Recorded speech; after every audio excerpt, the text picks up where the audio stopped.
Poter parlare la loro lingua e insegnare ai propri figli la loro storia. Non pretendono poi molto i partecipanti al corteo che ieri pomeriggio ha sfilato per le calli di Venezia per chiedere al governo il riconoscimento della lingua veneta e il suo inserimento nei programmi scolastici.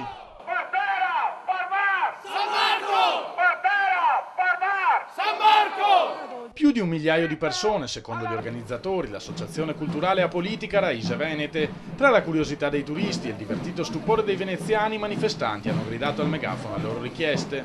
Abbiamo il sacro santo diritto di studiare la nostra lingua in te scuole. Abbiamo il sacro santo diritto di ascoltare le televisioni in Veneto. Abbiamo il sacro santo diritto di leggere i giornali in Veneto. Abbiamo il sacro santo diritto di studiare la nostra storia millenaria in dei libri.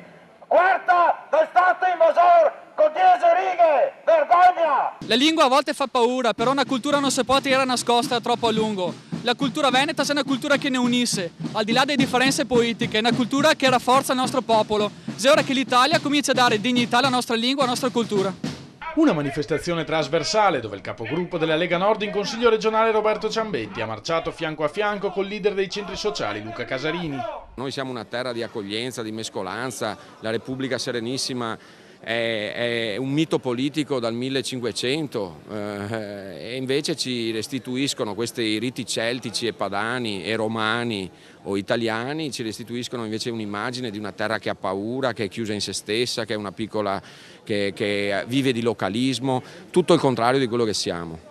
E quasi a far da eco alla plurisecolare tradizione di apertura della Serenissima tra i 1000 leoni di San Marco, sventola solitaria una bandiera brasiliana. Perché in Brasile che c'è milioni che parla il Veneto come noi altri e ora è giusto ricordarsi di ora in una situazione come questa. Mentre lo scrittore in lingua arpitana, Florent Corradin, sottolinea nel suo idioma come i problemi del Veneto non siano diversi da quelli di questa comunità montana divisa tra Francia, Italia e Svizzera. Lo mismo problema, il problema della libertà e di poter vivere e si esprimere selon sa cultura.